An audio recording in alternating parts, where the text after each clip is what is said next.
Talk Sports!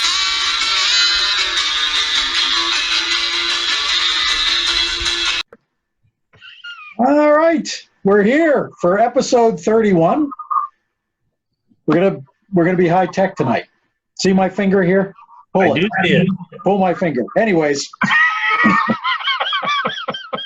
high tech. We have here a button I can push to get our nicknames for the week. It's going to generate 10 wrestling nicknames. We will take the first, the third, and the fifth. Is that fair? That's fair. Ready? Okay. Oh. Gary, the Unforgiving Kin. That's applicable. Chris, the Tremor Fletcher. Tremor. And I'm going to be Dave, the Butcher Finoli. The Butcher. That's you, Dave. Very nice. I'll tell you what. I had a weird night at the stadium last night at the Monday night game, which another odd stat. We mentioned the first one in the first show of Joe Jack, which I always find just strange as hell that a guy could hit 356 in the dead ball era and never win a batting He title. hit 408. He hit 408 one season. And didn't win a batting title. But they've won their 17th consecutive home Monday night game, which that's pretty incredible. Yeah, it is. Of course. It is. But I had three separate incidents that happened in the stadium. We got a kid in front of us. Looks about 18. He wears a Smith Schuster shirt about 5 sizes too small. Last week in the second half, I noticed he was taking several, I guess, selfies of yourself, but you rarely see somebody taking a selfie of just them. Yeah, that's right. So he had about 7 or 8 that I noticed in the fourth quarter at the opener, and I thought, this is really weird. So today last night he brings his girlfriend. And I counted by halftime, he had taken 13 selfies of himself. And then he would turn and show the picture of himself to the girl. Oh. And she looked at him like dumbass on the last picture. You know, but it was one of the strangest, but 3-1. One. But on the last one, she just looks at him like you're a dumbass. Which I never. She waited till the 13th or 14th one. Exactly.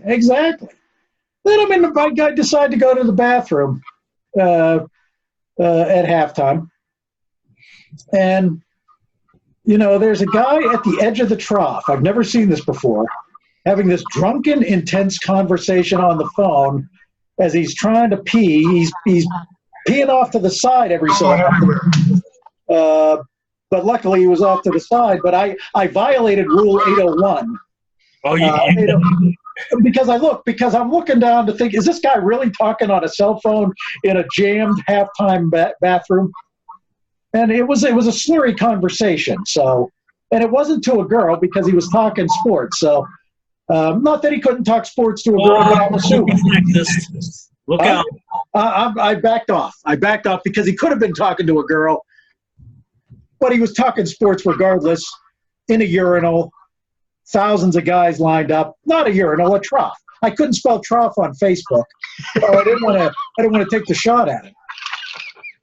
So I had a lot of drinks, not alcohol, before. So, it was an elongated pee, if I may say so. So the guy comes up next to me afterwards, and he's probably about 19, and he starts moving his hips back and forth.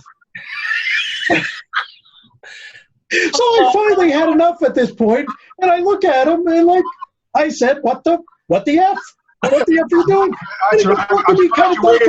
I'm surprised you waited that long. I'm thinking you're crossing me here. You know what I'm saying? Yeah. Crossing me at the time. We saw what happened in Ghostbusters when the streams are crossed. Exactly. So you want to talk strange times at a stadium.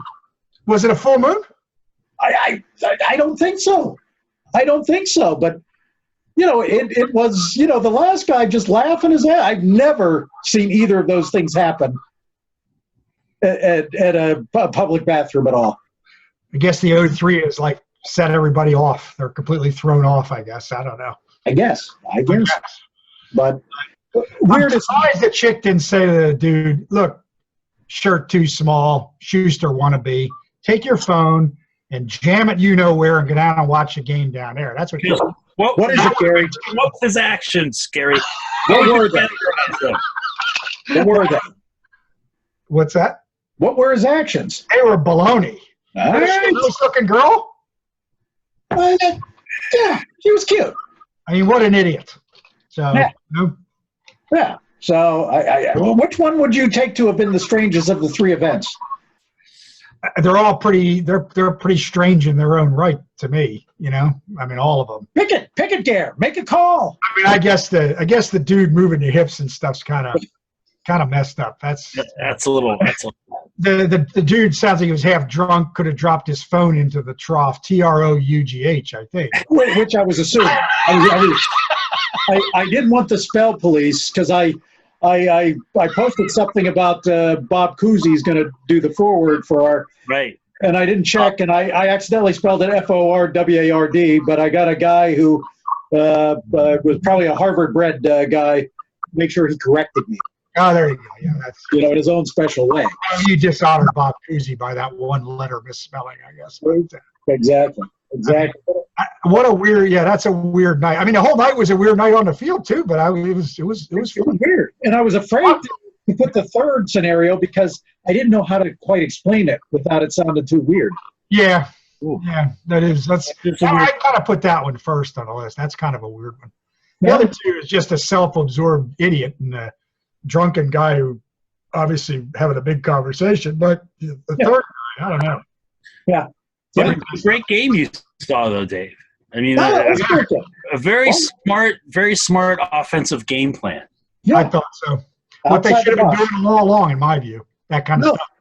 stuff. A friend of mine made the statement, it's amazing what you can do when you don't have to worry about Ben's ego.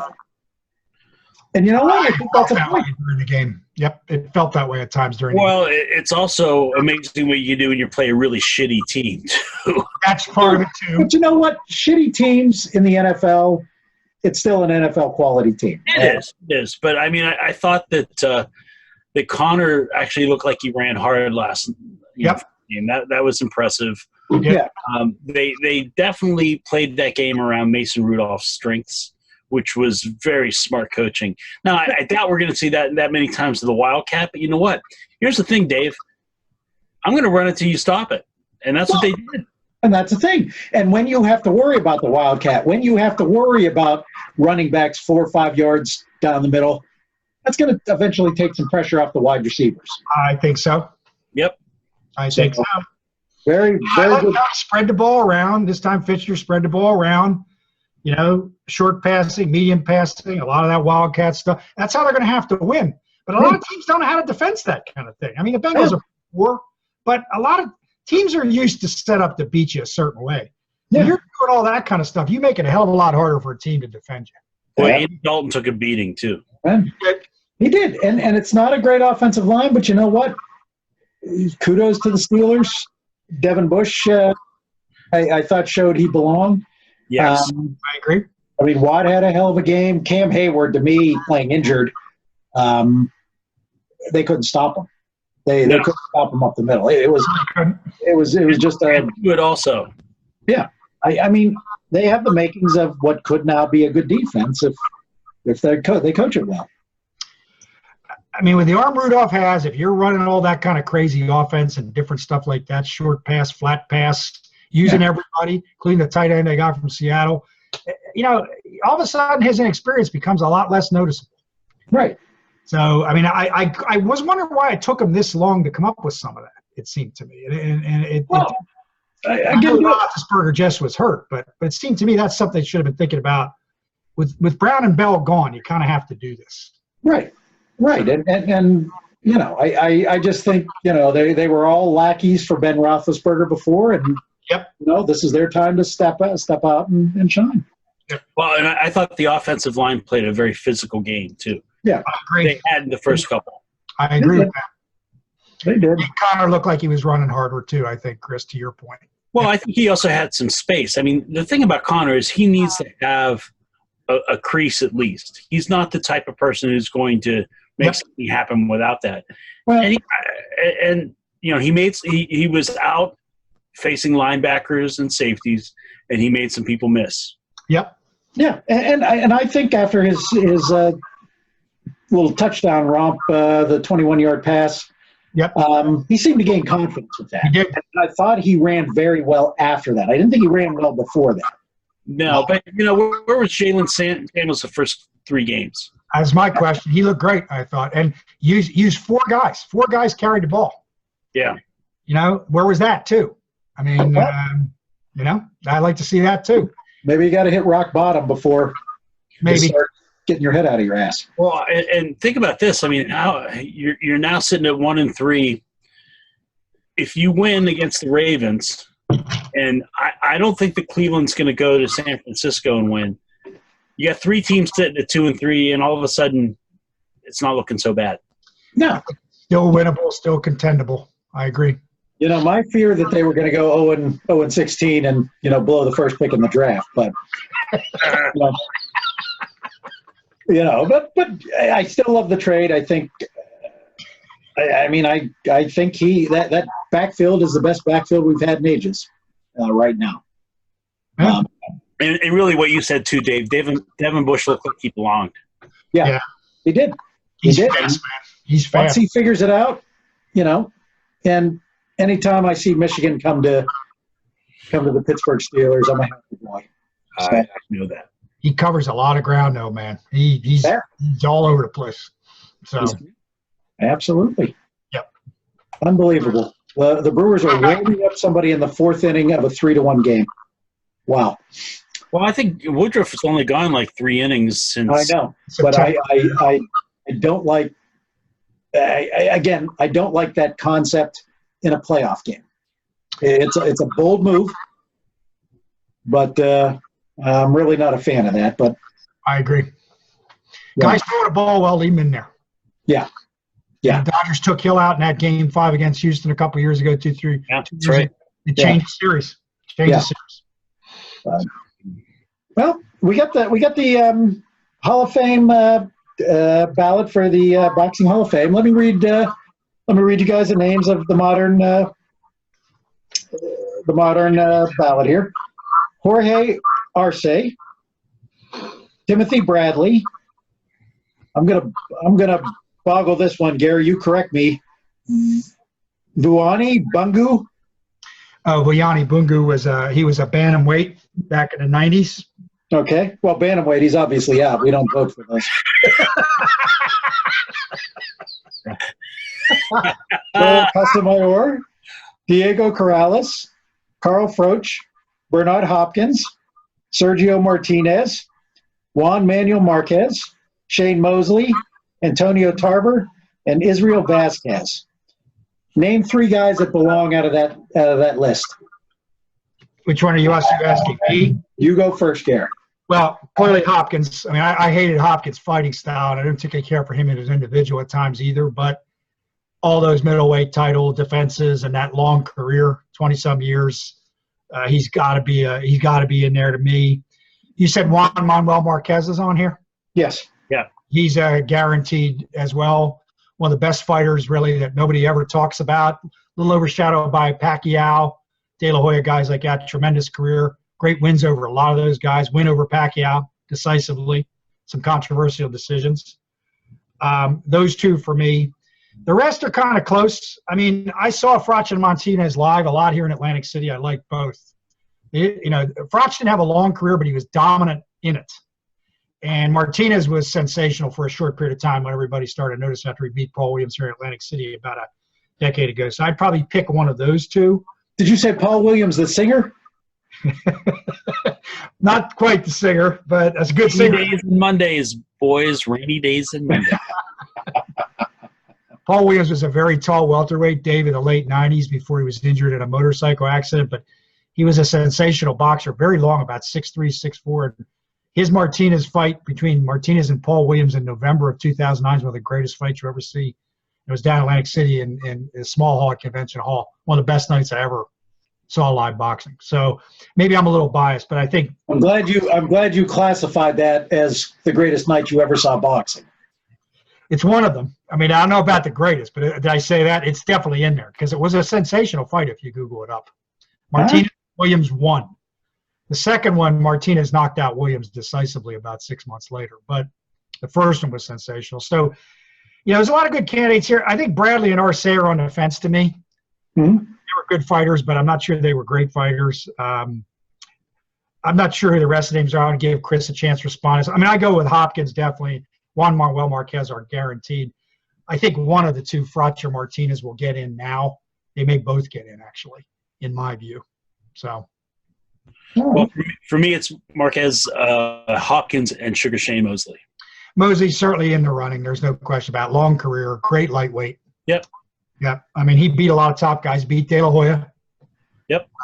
He had a lot of good wins. So, yeah, I mean, talent-wise, he's clearly in there. I mean, I guess I'll have to look at the list again to be decisive about it. It's a good class. I mean, it's a deep class, And Yes, and I go with your picks, Fletch. I mean, I was certainly a big Sugar Shane fan. The other two, I agree, Gare are in there. Tell me why Antonio Tarver doesn't make it. I mean, I think Tarver, Tarver's career was a little bit of a disappointment until he dumped Hopkins in Atlantic City. I mean, he beat Roy Jones, but nobody really knew how far Jones had fallen at that point. I mean, that was a pale shadow of Roy Jones that he beat. Yeah, because Jones got knocked out pretty violently by Glenn Johnson and a few other guys around that. Jones just fought too long. Yeah, and he was one of those guys where he fell quickly. And Tarver made a name on that. But when Tarver beat Hopkins, and then he fought after that. Tarver really, the latter part of his career was very good, but I think he's on the cusp to me. He's kind of like Bradley. Yeah, I don't think he's a guarantee. I mean, very talented on the Olympic team, but he didn't have his wins over Jones they're still wins, but it was a faded Jones. Hopkins he won was kind of a boring fight in Atlantic City, which I also saw. He had some good wins after that, but he kind of hung around a little long and he struggled at times. So I'm not sure I vote for him. He good personality, interesting, but I'm not sure as a fighter he goes in for me yet, if at all. Layla Ali or Christy Martin for the first female in the modern ballot? The one thing I don't like about Ed Brophy and his team up there and some of the people who vote is they do have a tendency to do things I know they have to because this is not baseball or football, and they have to because they're always depending, much like we were just talking in our previous show with people doing a movie. It's the same situation here. Both of these are extremely popular. Christy Martin's probably still one of the most popular female fighters ever, and she was an exciting fighter. I saw her a couple of times as well. Layla Ali's just, because she's Ali's daughter, she's an attractive woman. She's had a certain career outside of boxing. They're probably both gonna get it, particularly since he's opening the wings to female fighters now. They're probably both gonna go, and I think somewhat deservedly so. I mean, Ali's career was very short, but when she was in it, she was pretty dominant. Yeah. She didn't really she was bigger than Christy Martin was, bigger than a lot of opponents. You can't help if there's not many opponents to defeat. But she was a tremendous athlete. So now, was she bigger than Steve Blass? I doubt that, but she was bigger than a lot of guys are, though. I think Layla Ali's like 100. She's like 5'10". She's tall. I saw her up close once. About 5'10". I'd say 160 pounds, solid muscle. I mean, she's big. She's a big chick, very athletic. So, So you're saying that she would whip our weenie asses? She'd kick our ass in about 15 seconds if we crossed her. I didn't go up and insult her, Chris. So wise man, Gary, wise man. That could have been your greatest night in boxing. Yeah, I would have gotten my 5 minutes of fame that way. Well, I would have been there with that condom to help your eye whenever it was swelling up. Exactly. Bring the water balloon or whatever. Right. I've grown an ability in life to be able to simultaneously edit over 8 times in a 5-second period, and I was pushing the limits there. Yeah, it was open. Open. So, Steve Blass. Guys, it was kind of bittersweet as the Pirate season wrapped out, and we saw the end of Steve Blass's 60 years with that club. It's unbelievable. It's phenomenal. I mean, he made his professional debut with Kingsport in 1960 and his major league debut with the Pirates on, I think it was May 10th, 1964, and he had to pitch against Don Drysdale. Welcome to the big leagues. And what did he do? He won that game. He won it. So Blass went on to pitch, for 10 seasons. He became a regular part of the team in 66. He had 103-76 record, 57 complete games, 16 shutouts, and 282 games. So pretty good career. During a 5-year span from like 68 through 72, he was one of the best pitchers in Major League Baseball. And he compiled a 78-44 record, 50 complete games, and a 3.05 ERA. Not bad at all. He won a career-high 19 games in 1972, and he was named to the National League All-Star game. But, for me, it was the 71 World Series that I always remember for. I was at Game 3. The Pirates were coming back to Pittsburgh down 2-0. They were embarrassed at Baltimore the first 2 games. And Blass just pitched a magnificent game, pitched a 3-hitter. They won 5-1. That World Series was just amazing. I mean, he had 2 complete game victories. He allowed only 7 hits and 2 runs in 18 innings. He still remains the last National League pitcher to throw a complete game in a Game 7 of a World Series. It was an incredible stat. That long, 40 years. More than 40 years. Yeah. And let's look at a few of his seasons. In 1968, it was the year of the pitcher. He was 18-6. 2.12 ERA and 7 shutouts. 71, he was 15-8. Also led the league in shutouts that year.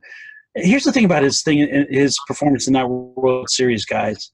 He still holds the record for the lowest opponent's batting average for a pitcher in the World Series who pitched at least 15 innings. Wow. That's pretty amazing. That's an interesting trivia question, yeah. Never would guess that. You'd think of some other names, but not him. Interesting. Yeah. And then, 72, fabulous year, 19-8, 2.49 ERA, and then it all went bad. I mean, he had 2 years where his control left him. We have the whole thing of Steve Blass disease. It was even on Northern Exposure they talked about it. But, here was a guy who was he was such a great guy. I mean, he really was. I interviewed him a couple of times. And he was probably the easiest interview I've ever had. You ask him one question and he's off. And you just try to keep up. Yeah. And for many years, when I was working at the School for the Deaf, we did a charity golf event with the Pirates alumni. And I always knew that I wanted to take care of my top sponsors by pairing them with Steve Blass because he would entertain them. Just a gracious guy and, just a really, really funny, special guy that, we were fortunate to have him in our broadcasting team. One other thing about his career that I just find this just blows my mind. He had those 2 really bad years where his control left him. He pitched in, 10 seasons for the Pirates, and 73 and 74 were just horrendous. In those campaigns, he gave up a combined 106 runs, almost 20% of what he gave up during his entire career. Oh, yeah. In those 2 years. And just, one of the things that he talked about was how the fans accepted him even after that and how supportive they were. And he really looked at himself as being a pirate for life. And that's what he called the book that he wrote. And I'm going to miss him on the broadcasts. And anytime I had a chance to talk with him, it was always a highlight. Yeah. Not without a doubt. No. I'm going to also give my Busher of the Week award right here, too. Nope. I know where you're going, but that's I have a feeling. I'm going to give you that opportunity. I have a feeling, too. So. You're going to stop me? You're stopping me? I'm stopping you, and I'm going to let you do it soon. All right. Okay. Very nice. Okay. I'm going to let you do it very soon. But before we go into my topic, I'm going to press the button again. You ready? New names? Gary the Strikerkin Striker. There you go. I'll take it. Chris Jericho Fletcher. Walls are coming down, boys. And I'm Dave Clobber Finoli. Clobber. Clobbering time. Anyways, I know Clint Hurdle needed to go at this point. I understand that. I don't blame him for what happened to this franchise. I blame the man who decided to pull the gun on him. And I assume what you were going to say is what the ultimate dickhead move to take Steve Blass's thunder away from him and announce it. What he did it so Clint could say goodbye to people instead of them being off, which is bullshit. He said it because he was pissed at Hurdle because Hurdle announced he was coming back or gave an interview that he was coming back 2 months earlier. This team has done nothing from the top on down but be dickheads this year. Yep. That was a prime example. What the hell were you thinking? Blass has given everything he has to this organization. And to just cut him just right at the legs is what it was. Yep. By allowing that announcement to be made before his day. So nobody's talking about Steve Blass's day. Well, let me ask you this. Why, if they're going to make this move, why did they include Hurdle in the talks about what's going to happen next year? Why did they do that? That makes no sense. Because he was pissed at him. I'm sure that's what it was, or led to the quickness. From what I can gather, I didn't. It sounded like Coonley and Nutting were not fans. So there was no need to cut him at that point. And whereas he might have deserved to go, you know what? I don't want to do the pile. I don't like seeing the piling on. This guy is a class guy. He's a good guy. Absolutely. Not that way. He didn't deserve it that way. I mean, No. not that way. But, guys, he left smiling because he's getting paid $6 million over the next 2 That's years. That's And what my wife they said. can manage the last game. And he's like, nah, I'll see you. Good luck. Yeah. So I just, for the life of me, and the thing that probably pisses me off more than anything, so you're telling me Clint Hurdle and your double-A managers were the problems. Because that's all you're basically changing here. Right. Bullshit. That's ridiculous. You're never getting any better. There are so many issues with this organization that are not solved at all by firing the double-A manager No. and the major league manager. You needed to clean house, and I love what Kevin Gorman said. They needed to clean house, and all they did was move furniture. Yeah. That's the way it looks. Fine. I agree with him. Fine. I So agree. I'm a fan for life, but I don't think I've ever been as down on this organization as I am right now after this. I don't know what I expected, but it's like Groundhog Day. You know. Well, then there's today's news, Dave. I don't know if you saw that where Jason Kendall says he'd like to come back and manage the Pirates. Well, if he'll do it for $500,000 a year, he's probably got the job. Right. Well, I just hope someone puts up a jersey or a sign that says "Welcome to Hell" when he walks, like he did with the players. You know, Exactly. That's about the last guy you want to bring in. I mean, I knew Jason. I did a couple of stories on him. When I visited him in his home in California, and toward the end, he was just bitter as hell. I mean, he wasn't that way when he got there, but at the end, he was just like, "There's no winning here." Well, and you can't blame him on one end, but on the other end, you don't become the problem too. Right. That's the way I feel. Like we talked about with the Steelers. That's the way I feel. Well, Yeah. here's the other problem. They had to sign somebody whenever they moved into that new stadium because the whole point of moving into PNC Park was you're going to be able to keep your players, blah, blah, blah, blah. Yeah. Yep. So they overpaid completely, and the only person they could do that to was Kendall. Yeah. So he became the symbol of that, and it was very ugly. Yeah. But Jesus, can you mishandle anything more than they did this week? And, you know, how does Huntington keep a job? I mean, the only one I think actually deserves to stay is Coonley because he was still able to get people somewhat interested in this team despite all the shit that was going on around it. Which He did at least a decent job. Well, I would agree with that. And what he was giving Clint Hurdle to do that, I mean, I'd have given him a raise for just what he did in the first half with that shitstorm that was coming through.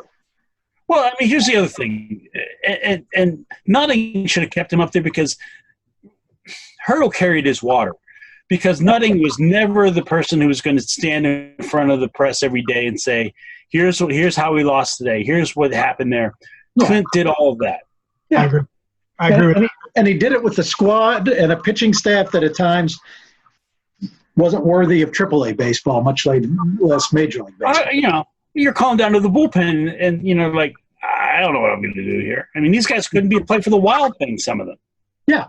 And as I said, I understand why they let him go. Yeah. I mean, he did at times handle the pen very ineffectively when he was in positions to win. He'd sit on pitchers that could have helped them win. To put a pitcher in whose spot was supposed to be. But I think with everything that happened in that clubhouse this year, somebody had to go. It seemed outside it looked like he lost control, and maybe he did. But you know what? The production of the farm system has lost control for years. So especially that's why I don't understand why they keep Huntington around. I mean, that points right at your general manager. I understand he's cheap.